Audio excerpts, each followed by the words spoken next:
Hoy martes 25 de junio del año 2013, siendo las 3:40 de la tarde, se conforma Sala de Decisión número 1 del Tribunal Administrativo de Boyacá para surtir la audiencia de alegaciones y juzgamiento en el proceso número 150012333003 2012 0017300, formulado por el señor Emiliano Vargas Mesa contra la Dirección de Impuestos y Aduanas Nacionales DIAN. La sala de decisión número 1 se encuentra conformada por la honorable magistrada Clara Elisa Cifuentes Ortiz, quien está ausente por permiso autorizado, y el doctor magistrado Luis Ernesto Arciniegas Triana, y de esta manera se advierte que existe un quórum mayoritario para decidir de fondo y en primera instancia el proceso anteriormente reseñado. A continuación, entonces, vamos a oír los alegatos de los apoderados y del Ministerio Público hasta por un término de 20 minutos. Les agradezco por favor que al iniciar los alegatos nuevamente se identifiquen y manifiesten a la parte que representan. Les ruego también por favor ser concisos, claros y alegatos pertinentes a lo que hemos estudiado o hemos examinado en la audiencia inicial, y específicamente con los problemas jurídicos que se formularon al momento de la fijación del litigio. Tiene el uso entonces de la palabra el apoderado de la parte demandante.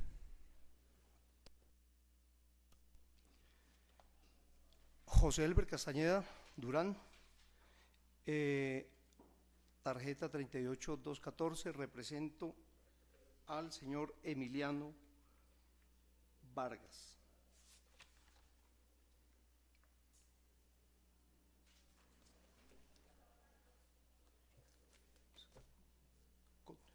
Continúe por favor con sus alegaciones. Tiene el uso de la palabra hasta por 20 minutos. Le ruego por favor precisión, que sea conciso y pertinente a los problemas jurídicos que fueron formulados. Del debido proceso, comenzamos con un mandamiento de pago, respecto del cual llegó una citación al señor Emiliano el día 30 de enero, y en él se le otorgan 10 días para que vaya a notificarse. Sin pasar los 10 días, el 10 de febrero ya le llegó el mandamiento de pago. Es decir, comenzó con quitarle términos porque él podía, dentro de eso, ir allá a notificarse. Y en esa medida comienza y sigue el proceso con ese incumplimiento de términos, cuando el 826 es claro que se le otorgan 10 días para que vaya a notificarse, y antes de eso ya le llega el mandamiento de pago. Por lo tanto, no se observa ese debido proceso que corresponde en estos casos. Del cobro de lo no debido, ¿por qué decimos esto? Porque en el mandamiento de pago se le están cobrando unos valores que no están en la liquidación oficial.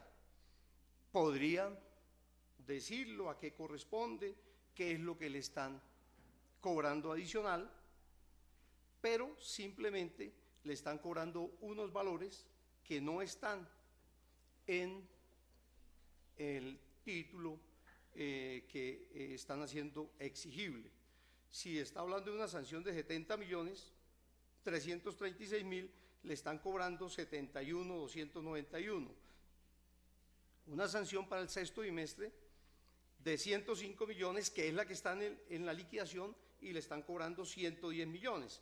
Con eso, ¿qué ocurre? Que no sabe qué es lo que le están cobrando para efectos de poder defenderse. Por eso, no corresponde lo que se está cobrando a lo que aparece allí en aquellas liquidaciones. De la falta de ejecutoría del título, estamos diciendo que el único poder que se presentó para actuar en nombre del señor Emiliano fue un poder para responder el requerimiento especial. Y de ahí en adelante, frente a ese, después, liquidación oficial, no se le notificó al señor Emiliano. A él no se le notificó nunca. Nunca. A él solo le llegó el cobro. Yo tenía poder como abogado para responder ese requerimiento. Mi dirección es la carrera séptima 2752, oficina 405. Oficina 405. En muchos momentos, cuando eso se presenta, de ahí informan a la oficina que está ese documento para ser notificado. En este caso, con relación a la resolución que se produce por la Administración de Impuestos, solo se conoce a raíz del mandamiento de pago. No existe ninguna interés o intención de no hacerlo. No era el único proceso. En todos los otros procesos, la misma administración ha levantado las sanciones de inexactitud. En este mismo tribunal, ya en otros procesos, le concedieron a el señor Emiliano a favor, que la administración no tenía razón. O sea, eso para decir que no existe ninguna motivación para uno llegar y esconderle como si fuera una triquiñuela, como si fuera uno en una condición de no notificarse para venir aquí a un tribunal a estos menesteres. Nunca se conoció esa providencia, no se conoció. Aparece un sello por allá en otro proceso, porque ni siquiera buscándolo acá no estaba, lo tenían era allá en el proceso de cobro y no estaba en el proceso. Todo lo hemos manifestado ahí. Entonces, no puede un señor contribuyente ser condenado a pagar esos 285 millones sin habérsele dado a conocer ni siquiera la liquidación oficial, ni siquiera la resolución, y que se vaya a darle valor a un sello que no identifica quién lo recibió. En honor a la verdad, cuando esto supe buscándolo, en dónde, quién puso el sello en la oficina, allá en portería, en ninguna parte logramos encontrar quién recibió eso, porque no hay nadie que reciba, que aparezca ahí un nombre. Mire, fulano recibió del edificio, tiene un sello y es en horas hábiles que le aparece una hora. ¿Por qué no se notifica correctamente? Ese es el problema de la falta de ejecutoría de ese título, esa resolución. Mediante eso no se le puede hacer exigible el pago de una obligación que él no ha tenido derecho ni la oportunidad a defenderse. Eso es lo que se reclama, eso es lo que se dice, eso es el planteamiento, y en las excepciones se propone eso. Ningún temor a seguir el proceso, que se siga el proceso, que se hubiera dado la respuesta común y corriente.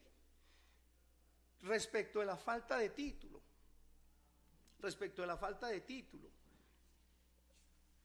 en realidad, si miramos el poder, como está,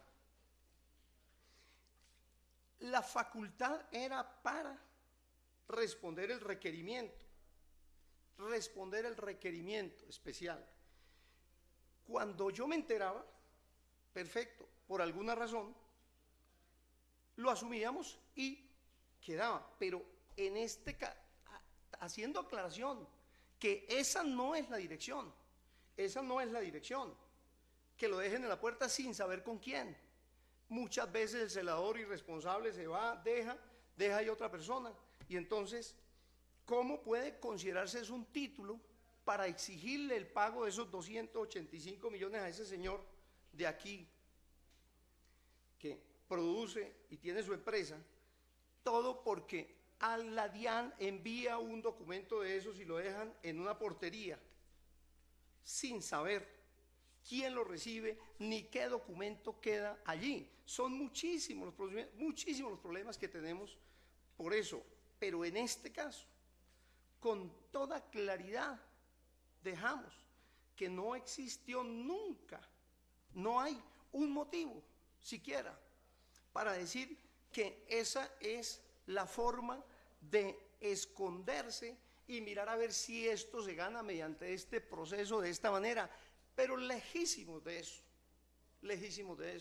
porque todos los recursos que presentaron con relación a eso se han ganado, porque el contribuyente tiene toda la razón, incluso comenzando porque la liquidación, el requerimiento especial, lo hicieron con un concepto que pidieron a la DIAN el mismo día que sacaron eso, lo hicieron a la medida.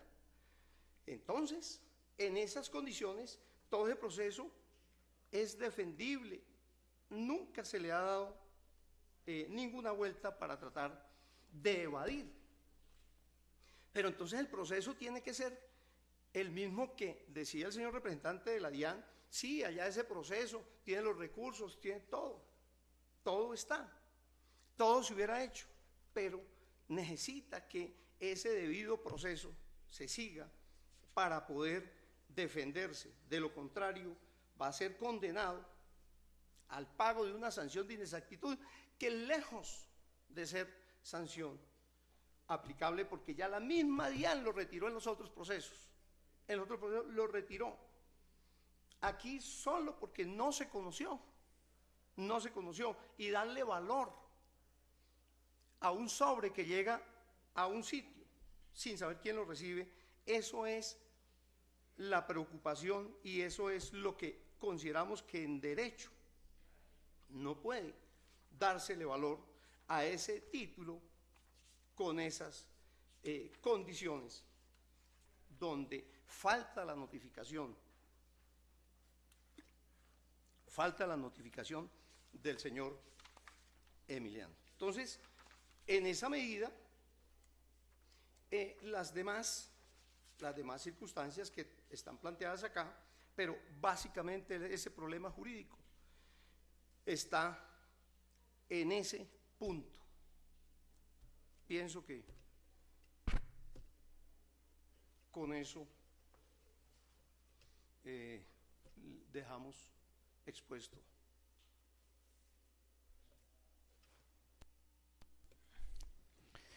A continuación, entonces, se le concede el uso de la palabra al apoderado de la DIAN, parte demandada en el proceso. Le ruego, por favor, que se identifique nuevamente y también le ruego que sea sucinto, claro y respetemos el término señalado de los 20 minutos. Tiene el uso de la palabra.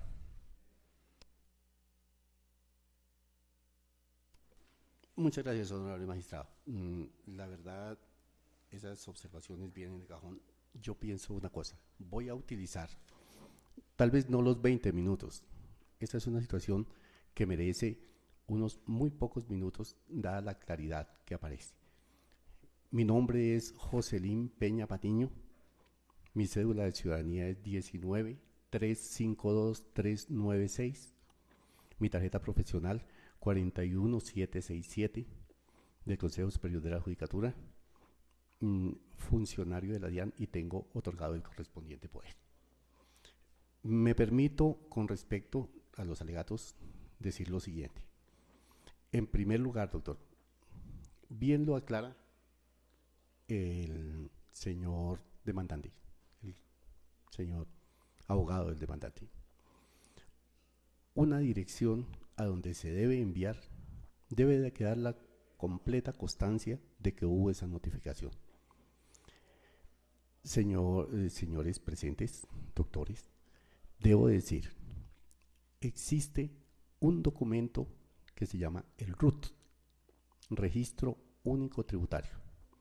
Ese Registro Único Tributario tiene como fin, entre otros, identificar, localizar, entrar en comunicación con la persona a quien se le dirija alguna comunicación por parte de la DIAN. Ese Registro Único Tributario tiene una dirección que se le solicita al señor signatario, a la persona, al contribuyente que va a sacarlo, y se le exige una prueba que tenga esa dirección. La prueba es un recibo de pago del sitio a donde él quiere ser notificado. Entonces, él mismo está diciendo, quiero la notificación a esta dirección, quiero que me envíen la correspondencia a esta dirección. Hasta acá, todo muy bien. Pero entonces, ¿y si la DIAN le envía a esa dirección? Y por algún motivo retomo, hago paréntesis, retomo palabras del señor demandante, abro comillas.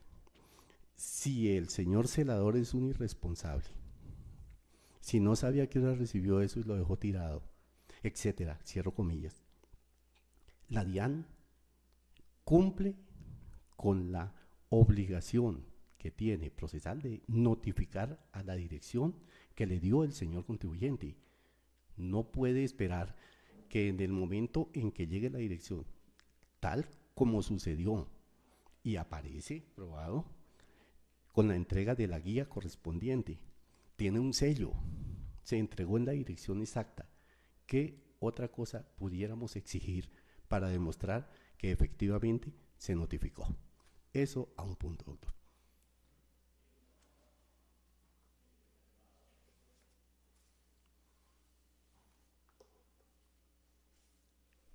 Nos plantea también el señor demandante lo siguiente. Nos dice que llegó un mandamiento de pago que fue enviado el 30 de enero y ese mandamiento de pago da un término de 10 días para que acuda el señor deudor a notificarse, perdón, se envía una citación para que en un término de 10 días, acuda el señor deudor a presentarse ante la DIAN y notificarse del mandamiento de pago. No dice después de los 10 días, no dice en el día 10º, dentro de los 10 días de enviado la citación debe comparecer. No sé por qué se puede estar alegando que se negó un término para poder actuar y por lo tanto no se están dando las garantías correspondientes. Me permito leer un artículo muy breve de 2 renglones que dice: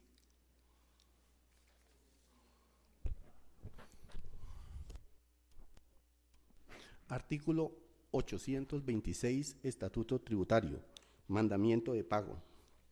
El funcionario competente para exigir el cobro coactivo producirá el mandamiento de pago ordenando la cancelación de las obligaciones pendientes más los intereses respectivos.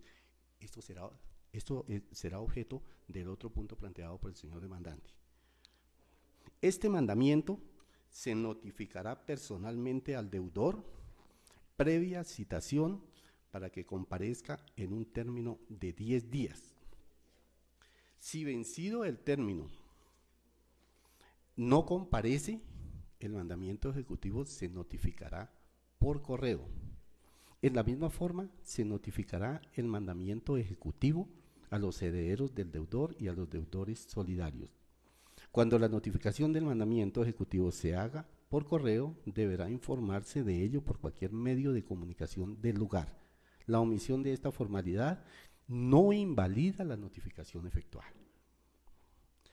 Finalmente, en el parágrafo nos dice, el mandamiento de pago podrá referirse a más de un título ejecutivo del mismo deudor, como es el caso que nos ocupa cuando se está haciendo el cobro de la deuda por el periodo 4 y al mismo tiempo por el periodo 6 adeudado del año 2006.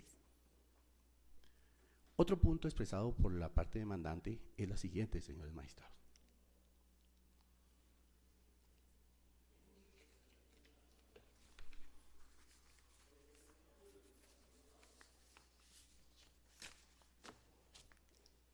Bueno, nos plantea, señor demandante, usted lo siguiente.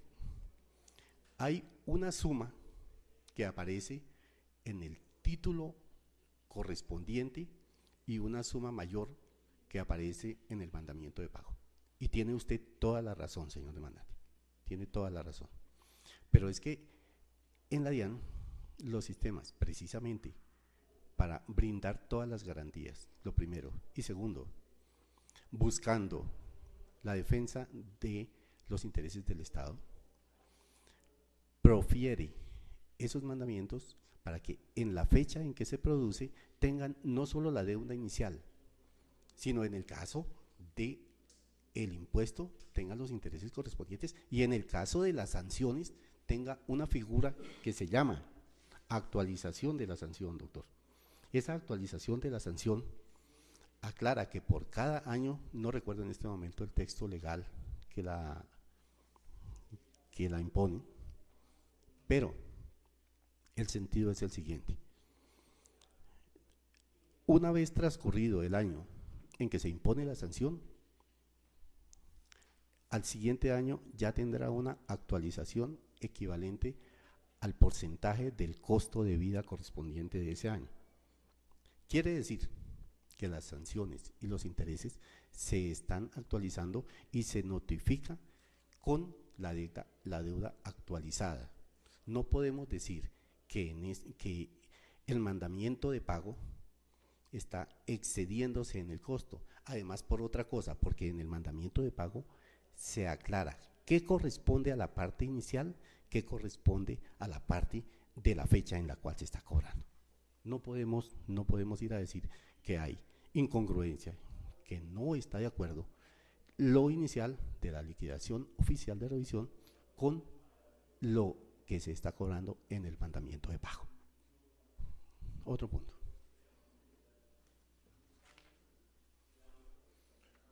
¿Cuál es el otro?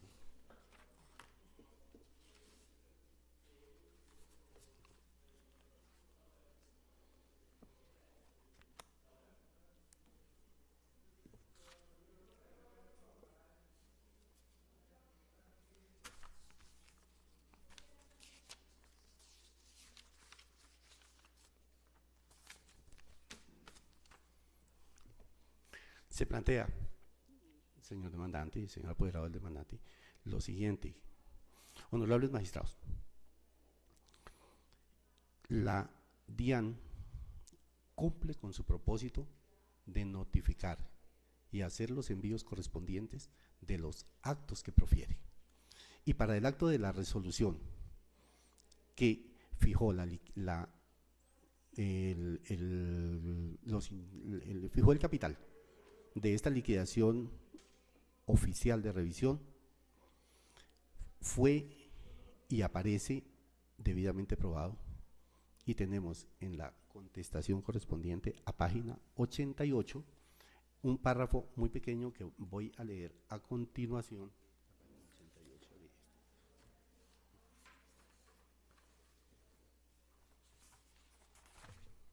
Y dice: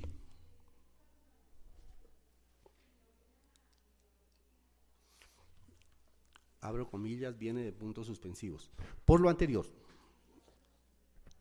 es a todas luces claro que la notificación de la resolución por medio de la cual se resuelve el recurso de reconsideración proferida dentro del expediente DT 2006-2007 000-375 fue realizada de conformidad con lo establecido por la ley y la norma tributaria.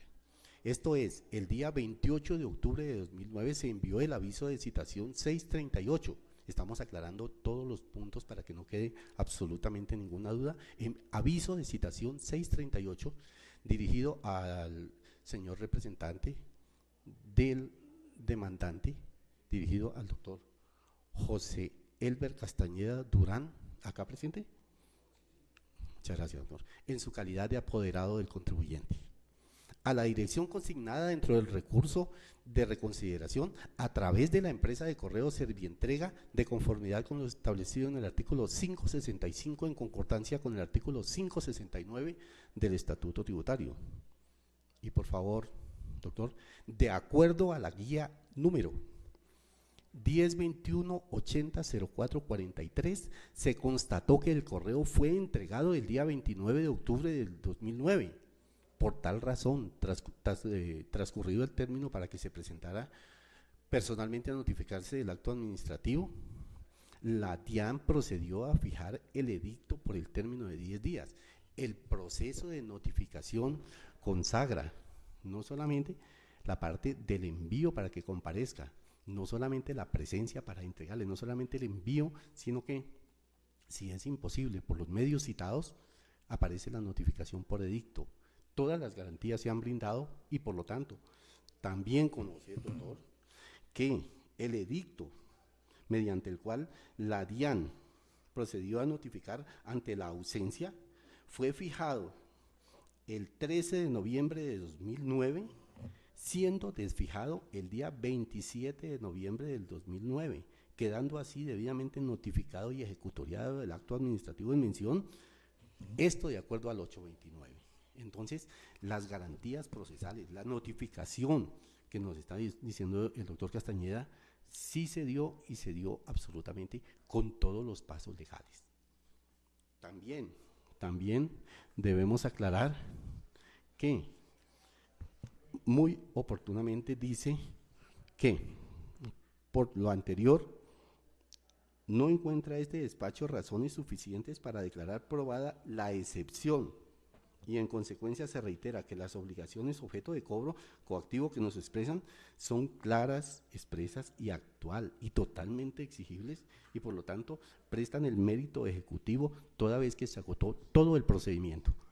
Si el procedimiento se agotó, si las normas fueron debidamente dadas, yo quiero con todo el respeto, con el respeto que me merecen ustedes, señores magistrados, con el respeto que me merece el Ministerio Público, la sala, preguntar ¿cómo podemos hacer nosotros para lograr que el destinatario de esa comunicación sea la misma persona que nos esté firmando el recibo y constituir la prueba correspondiente? No, nosotros enviamos a la dirección correspondiente y como tal, con el envío y luego con la llegada de la guía debidamente firmada y hasta con un sello, damos por notificado. Muchas gracias, honorables magistrados, muchas gracias a los asistentes de la sala.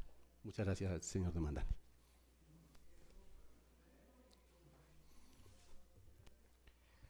A continuación tiene el uso de la palabra el señor representante del Ministerio Público para que rinda el concepto si a bien lo tiene. Gracias, honorable magistrado. La Procuraduría hace uso del derecho constitucional y el derecho legal y en tanto expondrá un concepto sobre el proceso y sus pretensiones. Debo en primer lugar expresar que uno de los temas jurídicos a resolver está, como se dijo antes, en determinar si el mandamiento de pago librado por la DIAN es objeto o no de control jurisdiccional. Esto a la luz del artículo 835 del Estatuto Tributario, que lo es el decreto 624 de 1989, en tanto que allí se señala que dentro del proceso de cobro administrativo coactivo solo serán demandables ante la jurisdicción contencioso administrativo las resoluciones que fallan las excepciones y ordenan llevar adelante la ejecución. Sin embargo, este es un precepto legal que fue expedido antes de la vigencia de la Constitución de 1991.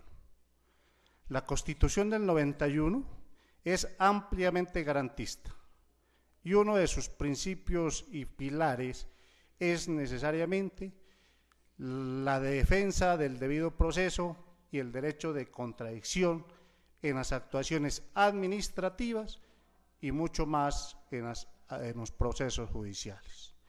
Por esta razón, a pesar de que existe ese precepto legal, en aras de poder resolver de fondo este proceso, considero que sí debe abordarse el estudio del mandamiento de pago, por cuanto si se demuestra irregularidades, anomalías en los procesos administrativos de notificación de esos actos administrativos, necesariamente habrá que declarar probada la violación del debido proceso de los demandantes. Desde esa óptica,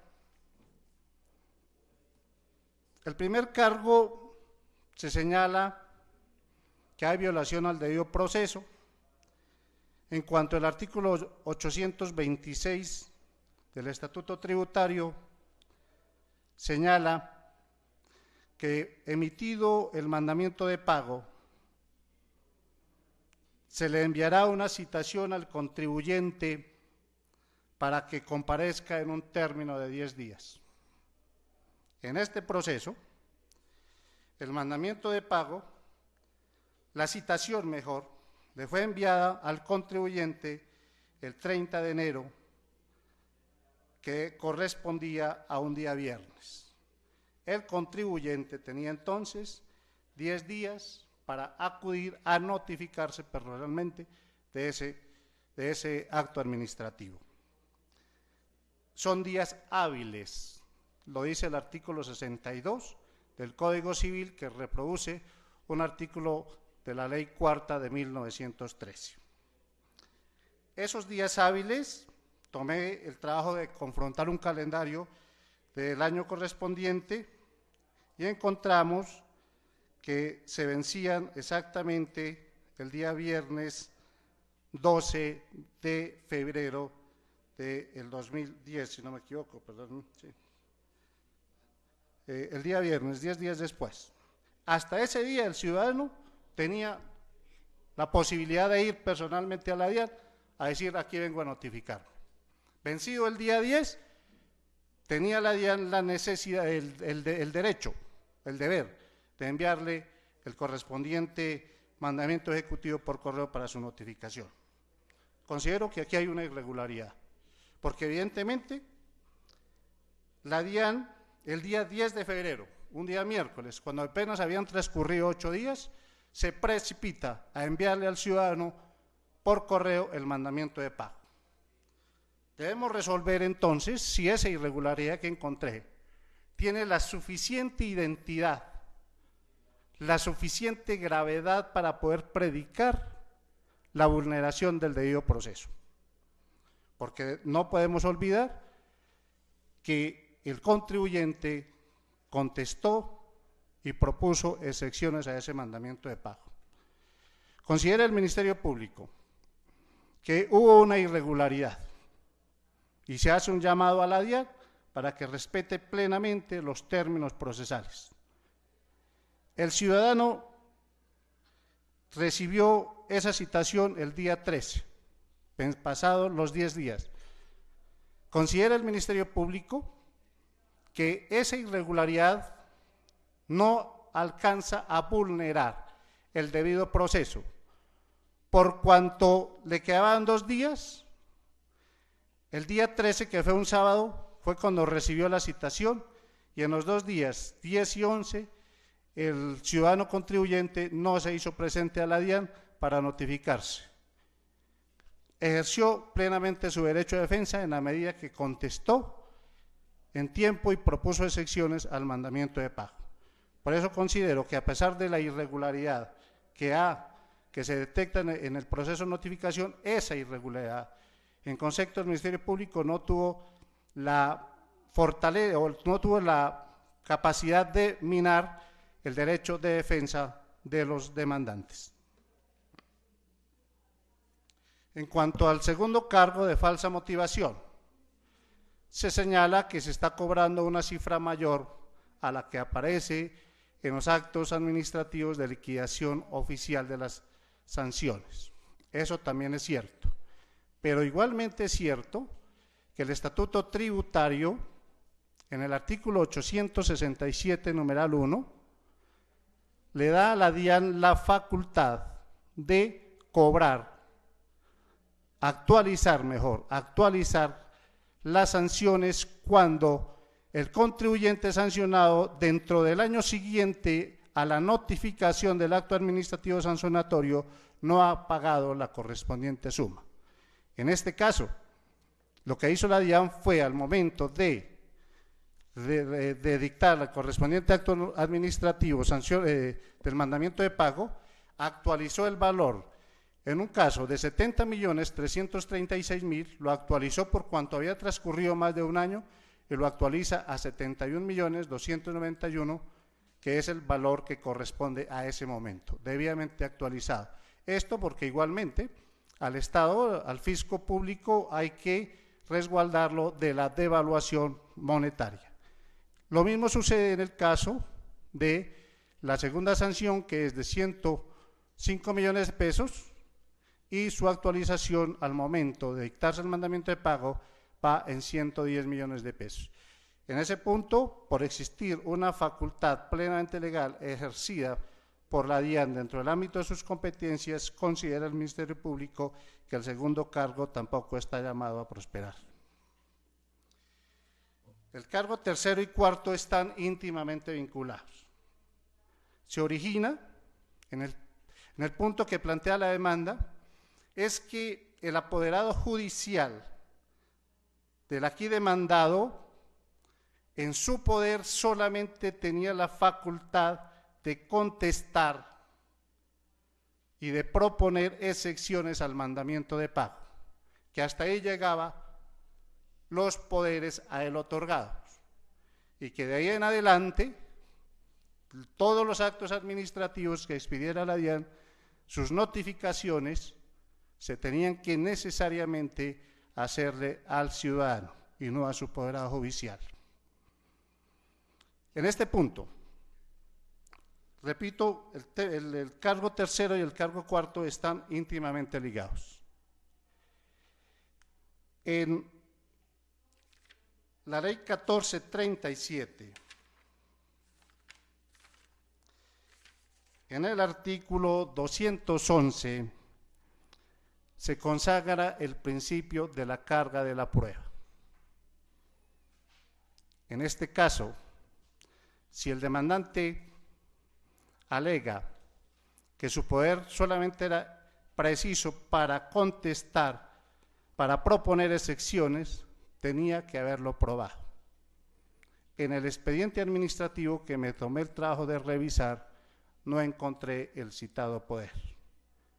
Y al no existir ese poder, y al haberse afirmado en la demanda que se tenía poder, debo confrontarlo necesariamente con el contenido del artículo 70 del Código de Procedimiento Civil aplicable en estos casos, que señala las facultades del apoderado.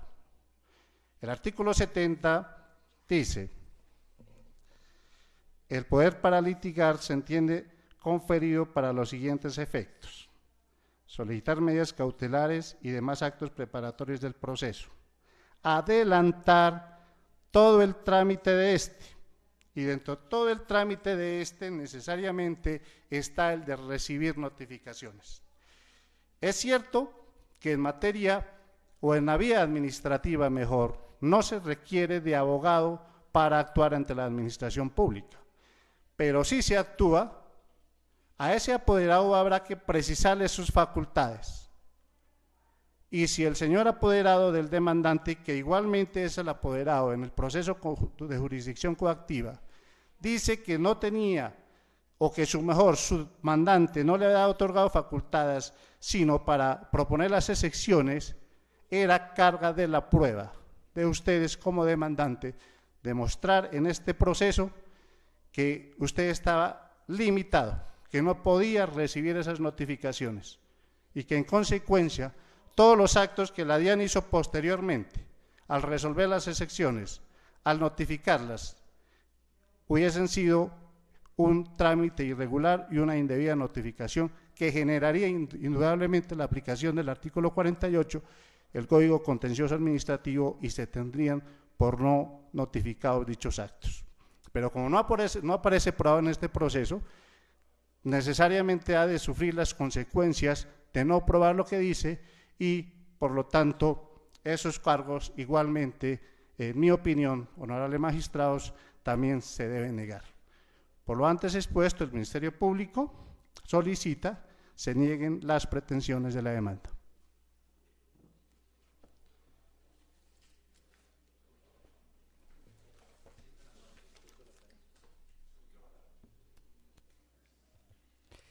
Una vez oídos los alegatos de los intervinientes, procede entonces la Sala de Decisión número 1 a proferir fallo, no sin antes solicitarles que por favor se ausenten de la sala por 5 o 10 minutos mientras se discute y se profiere la decisión. Así las cosas, entonces decretamos un receso de 5 a 10 minutos para proferir fallo de fondo.